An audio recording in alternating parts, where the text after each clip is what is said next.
All right, everyone. It is January, and it is good to be here. It's good to see you. Happy New Year, 2025. It has been an honor to be a part of this journey together. Do the journey to Epiphany. So all the comments that came in and the people we just got to talk to.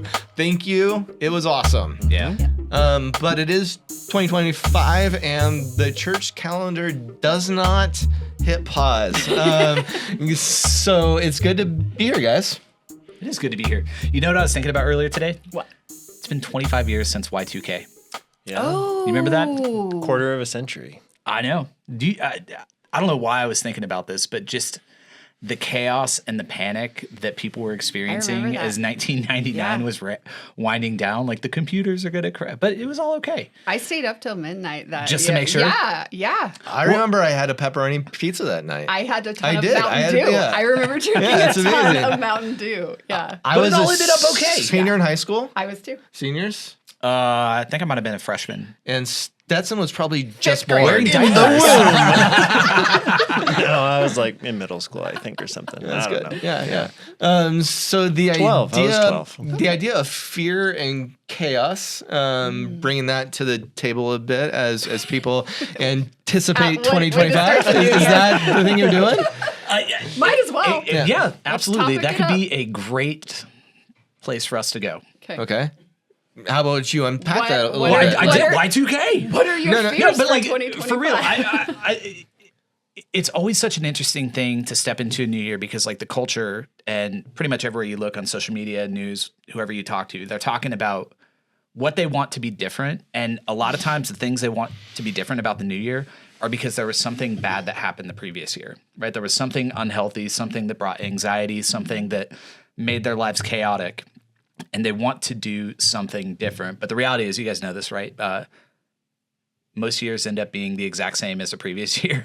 Especially come February 21st or Yeah. So yeah, but to also play the devil's advocate, like if a goal setting could either be I'm trying to fix a problem or I have a desire for something. Yeah. And so Well, you know what I'm saying here? The reason, no, absolutely. I think the reason a lot of people get stuck and land back in the same place is because we have these ideas of things we want to change. We've got these hopes, but we don't actually do the things that help us move towards a place of health, peace, and wholeness. Or I really don't want to actually live that life that I am seeking out. I idealize it. It's like, look, I want a six-pack and I want to be healthy, but I do don't not want to wanna do it. Yes, that's the reality. Yeah. I don't know if I actually want to live the life that it would take for me to accomplish that. Yeah. We were in a meeting yesterday. Was it you that was talking about this time of year and kind of like as opposed to like springtime?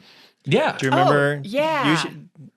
It was actually Stormy who had said that, like the new year actually begins in spring. In spring, Right. yeah. Yeah, that's when things like actually start to come alive again. Yes. So just like highlighting, it's like I'm with you, KJ. Like I think if you come up with like a whole bunch of reasons why it's impossible, it's like you're shooting yourself in the foot right out of the gate. But there's something I don't to want to say. shoot myself in the foot. Yeah, nobody that does. phrase here's background in the phrase is it is a common thing for in the past if I'm a gunslinger to be trigger happy and before I get my gun out I actually pull the trigger and shoot myself in the foot. So it's like it's you're not going through the whole process before pulling the trigger. Yeah. So But I'm just highlighting it's like something that can be challenging this time of year in trying to start something new is the weather is telling like every bit of us to Stay. like bundle up, stay inside, like Especially just this hunker morning. down. It was so cold. I mean, from a seasonal aspect, this is a season that things aren't going to be successful in growing. dead This and is like a dormant, funeral season. That is kind of interesting to think about the season of the church on the church calendar. That is about to be the precursor for Easter. It's a funeral season. It's a time of introspection. It's a time of I'm going to soul search. I'm going to pick out, the things that are inside of me, compared to saying, how do I bear tons of fruit? Yeah. And that's the thing. Like when you think about New Year's resolutions and the whole process people go through to really evaluate their life and where they're at, like it is honestly, it's rushed typically between December 26th and December 31st. And we don't give ourselves enough time to actually be able to go inside, to have those conversations, to really prayerfully wrestle through some things. So I wonder, like, not that we need to do this, but like, what if we actually had like March resolutions instead of like New Year's resolutions, like spring resolutions? I don't want to be that guy, but isn't that the heart journey of going through Lent for 40 days, and then the Good Friday of death and dying, like something has to die, and then on Easter it's the I am born again, he is born again, I am a different person. I mean, I haven't thought of it like that. That's kind of the point. Yeah. And it happens every year, but you had that 40-day process of seeing what inside of me,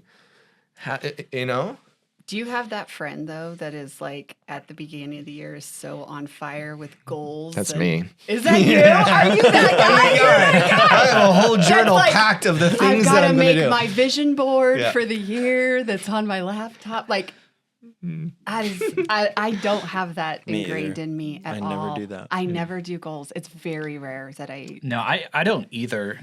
Yes, you do. No, not really. No. Like, I truly don't. So, but what I do is I think about the kind of person I want to be, and then I figure out, okay, what are the things I need to do to be that person? Right. So I'm more of like a disciplined person. That's a goal, mate. Well, it's not really, though. Like a goal is, here's the thing I want to achieve, Yeah. but I'm more interested in who I become. And so I just figure out, okay, well, what are the disciplines I need to do? And I'm not trying to measure it. It's just like, hey, I'm going to go for a run every day. Cool. Like, Just going to do it. Yeah. I'm not trying to run a marathon. I'm not trying to run a 4-minute mile. Like, it's just, I just want to run every day. I am going to be the kind of person who does that. Right. And I've found in my life that having disciplines is much more formative in shaping who I am than goals. Because the problem with the goal is once you achieve it, then what? It's like, okay. But like a discipline, this is just who I am. No, that's good. So. I told you before I'm reading this book, so it's kind of where my brain is at, especially because I'm listening to it. I'm not reading it. I'm listening to it. Yeah, it counts. Yeah. But it's talking about like mortality and the time that we, on average, a human has, in this life and everything. And one of the things that it's really prompting is to come to accept that you cannot do everything. You can't.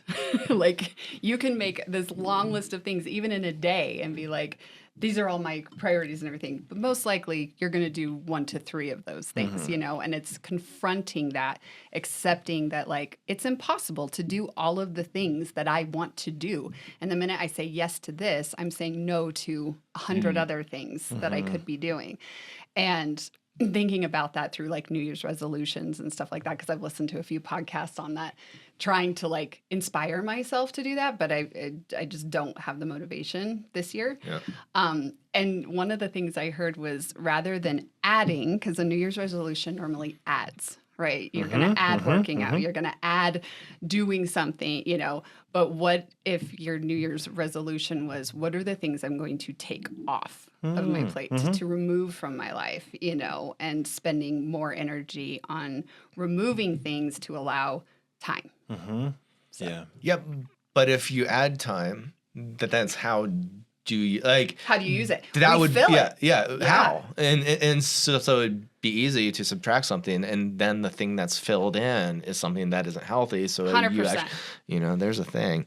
All right. So taking this topic of being goal-oriented or subtracting or adding or being disciplined or having a Vision Do you board. have a vision board? I have a vision wanna board. see it. All 5 of my daughters made theirs the other day. I wasn't aware this is a thing. I walked upstairs. I was like, what is I'm happening? gonna make a vision board of like a cat napping. I also I'm pretty sure my kids had that I on have theirs. found success though if I do things quarterly. So instead of saying okay. here's the goal for my entire year, I do quarters so I can be honest about season. bringing into our heart for our church and the gospel and being disciples of Jesus. How does this whole theme kind of coincide into the gospel calling? Well, I really like how you pointed out. It's like Lent and Easter, like as far as like kind of the church liturgical calendar, these are the times that the church is like historically set aside of like, okay, now is the time to like take something out and introduce something new. But also that just kind of the reality of the natural world, this is a time of like introspection and reflection. I also like that we crossed the longest day of the year. I think it was December 20th or 21st or something. Yeah. And so we're in the time now where it's like, even though like we woke up to like a frozen landscape, like every day there's like a minute or two more of sunlight. And it's like slowly like coming back to this place of warmth. And when Lent comes around, it's like we usually spend no time thinking about it, and it shows up in this hurried place. Is like, oh my! Like for anyone who's practicing, it's like, oh, what do I do? Like, what do I come up with? Like, what's going on in my life that needs to be like altered or taken out? And I love what you're saying, Nathan, too. It's like, to what end? Like, are we just doing this to have a goal, or is there like something behind this? I went to this conference and it was talking about innovation and just in general. And the thing that like kept sticking out to me is like, I love what the guy talked about. Like he's this brilliant guy who like has like created all these different things, but he said it's like all innovation is an expression of love. Like any change that you create, like anything new that you bring, at least it needs to be an expression of love. So this change that you're making, this thing that you're creating, like where is the root of love in it? And so this kind of answers your question, kind of doesn't. It does. It totally okay, does. all Like right, I am trekking. Okay. I'm really excited. Okay, great. Yeah. Great. I feel your support. Yeah. Hope it's gonna be good. You are doing great, Stetson. Wow, guys. Thank you. Golden buzzer. Okay. So just thinking through, like Jesus talks about the kingdom as starting like really small and almost unnoticeable, and it like slowly grows until it like manifests itself, and then it becomes this tree that has shade and like houses like all these And birds apples. and things and apples and but just There aren't thinking any through, apples. it's like if we were to experiment with the idea of like, okay, what if Lent and Easter was the time that we're supposed to like bring ourselves to a place of change? What if between now and then we really tried to lovingly take a look at ourselves, where things are at, and I don't know, something along those lines. Yeah. I think that's, first of all, that's a perspective that I haven't heard before.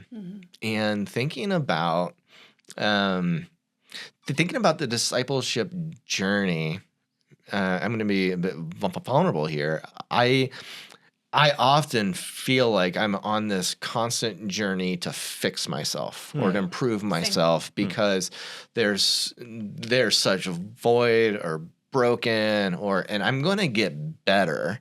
I don't have to get better, but I have a desire to get better. And so the discipleship journey sometimes is fueled by this idea of like, I know I'm not at the place I should be. I will fix it. I will follow. Yeah. Or even the call of Christ sometimes can come across like, oh, he sees me, I'm broken, I'm apart, I'm failing. He sees me and pities me, and he's calling me to follow because I could be fixed.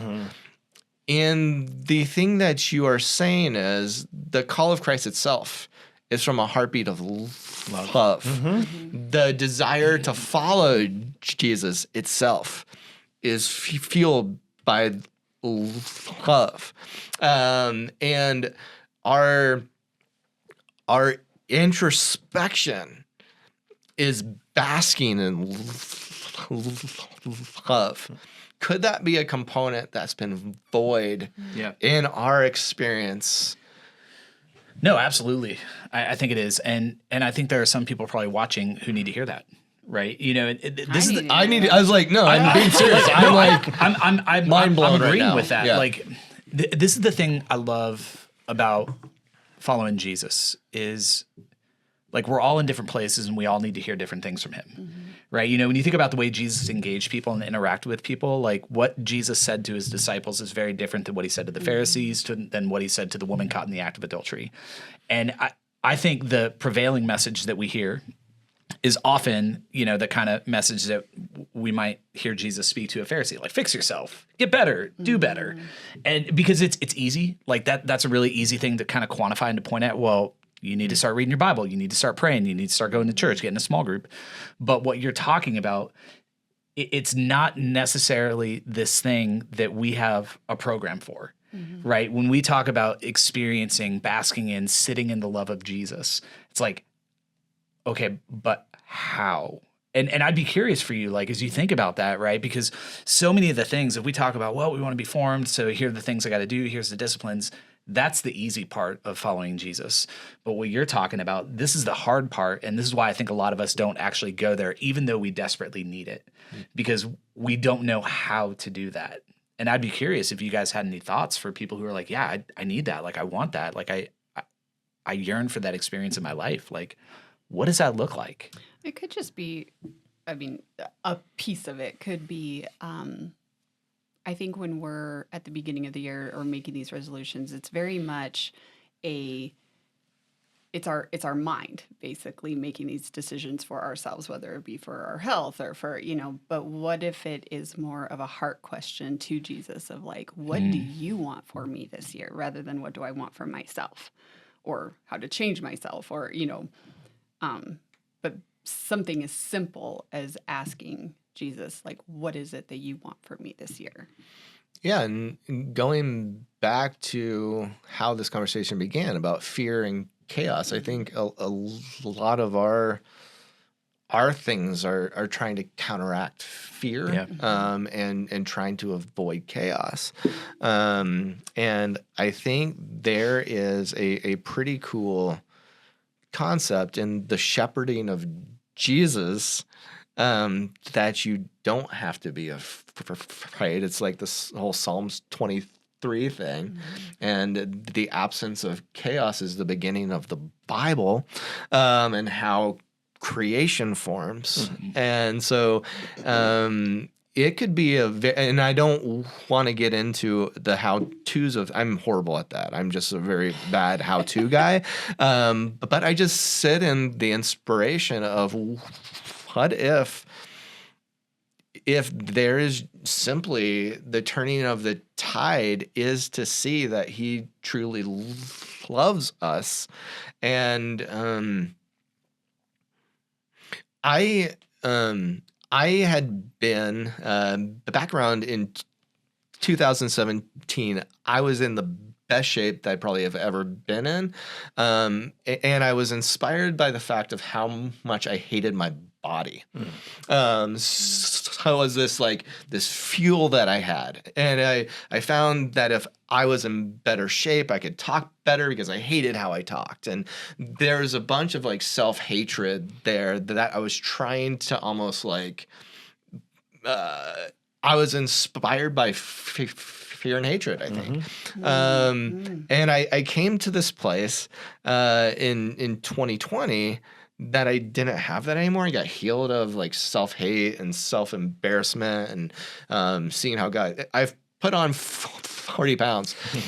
You look amazing. But I found that I found that it's hard to exercise again because I don't have that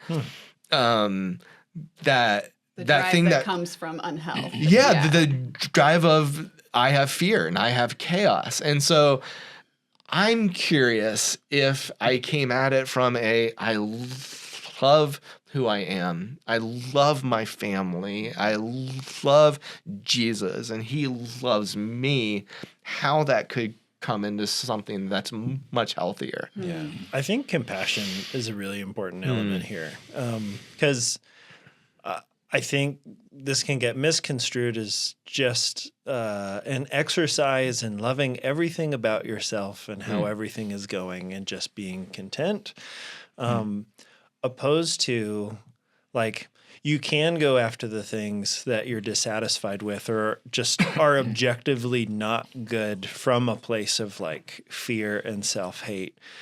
But if we can somehow see ourselves with a sense of compassion instead of like shaming ourselves for different things. And that might be like one big thing that we would need Jesus's help with of just like, I've grown, like I've experienced a lot and just like asking Jesus simply is like, can you help me see this person like you see them? And then everything changes. But turning that inward is like, Jesus, can you help me see this part of myself in the way that you look at it? And allowing that compassion to soak in. And it's honest and it's like objective, but like it's still like coming from this place of compassion of like, yes, you're doing this, but here's the hurt that you experienced that's like causing you to go to this. And I'm sorry that happened. Let's spend some time thinking about it. And that's where I think fear and hatred, like a lot of times when we talk about fear and hatred in the church, it's like things we want to flee, things we want to avoid, like we got to get away from it. But if we approach it the way you're talking about, they're actually invitations to experience the love of Jesus in a more profound way. Because, you know, if you just set about going like, oh, I want to experience the love of Jesus everywhere. It's like, well, that's cool. But like fear tells you where you're most scared. Hatred tells you where you're most hurt. And so these are places where you go, hey, Jesus, why am I afraid of this? Can you help me understand that? And he can lovingly meet you in that. Or when you have hatred, he can lovingly meet you in that place and heal you. And I think that's important, right? Because part of the resolutions is like, well, I'm not going to be afraid this year. I'm going to be more courageous. I'm afraid to fail on my resolution. Yeah, but it's like, well, okay, like lean into that. That's actually an opportunity to go, oh, cool, I get to go deeper and I get to experience more of this. And that's where the healing happens. That's where the love happens. I love it. So the season of Lent is built on the 40 days that Jesus spent in the desert. And there's a ton of things that if you've been engaged in our podcasts or sermons, the time in the desert is this place of prophetic engagement and the priestly concepts and going back to the Exodus and going back to Elijah and Elisha, and there's just tons of things that happen in the desert, and there's actually also a ton of things that don't happen in the desert. It is a place that things aren't supposed to survive, but going into the desert is a symbol of because God is here, the people of God actually thrive and grow into the desert. The season of Lent isn't not here right now. But if I'm going to take a trip into the desert, I got to prepare for it. And so I actually get very excited about that 40 days of and how I'm going to be intentional about experiencing it. Because the thing that's cool is that the invitation, if there is an invitation, it isn't to go out there by yourself. It's I'm going into the desert and Jesus and I are doing it together.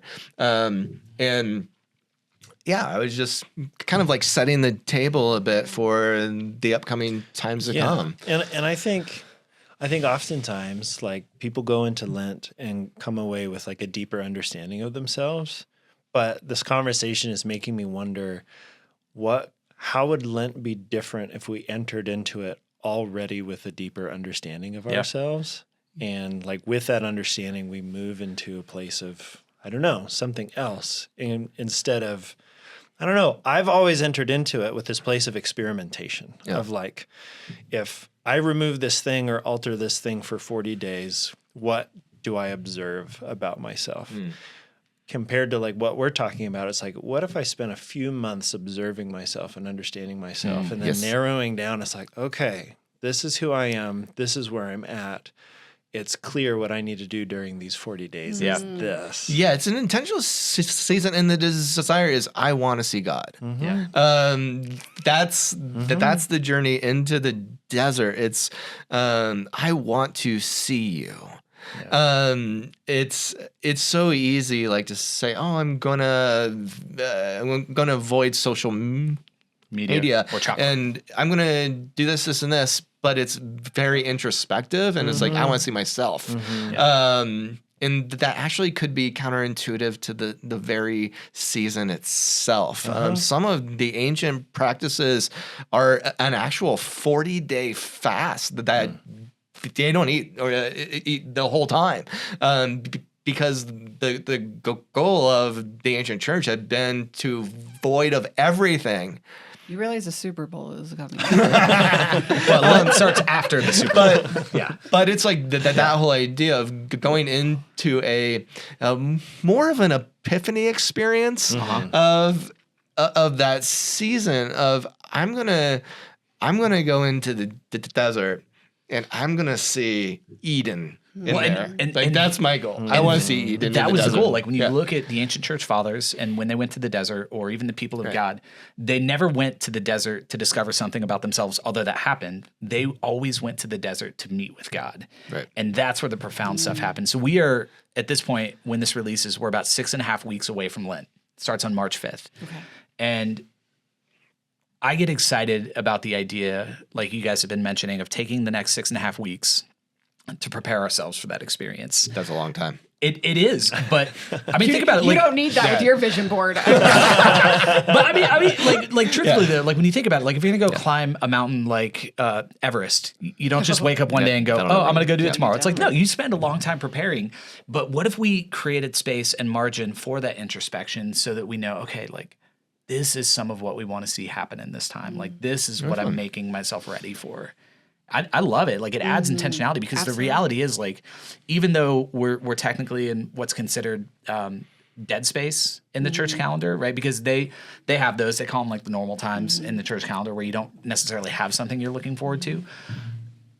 I don't think this time has to be wasted. Like I think it could actually be intentionally used to prepare us for this next thing we step into. I love it.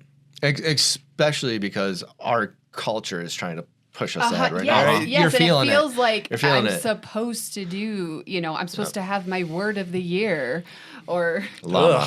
Llama? Is that your word of the year? No, that's my reaction to the idea of a word of the year. But it is such a culture thing. Yeah. It is a huge culture. And I'll speak of just like in the like mom world and stuff. It's massive in the, do you have your word of the year and have you done your vision board? It's like manifest. No, I haven't. I made breakfast. My word of the year is no. That would be a great word of the year. I would be so down for that.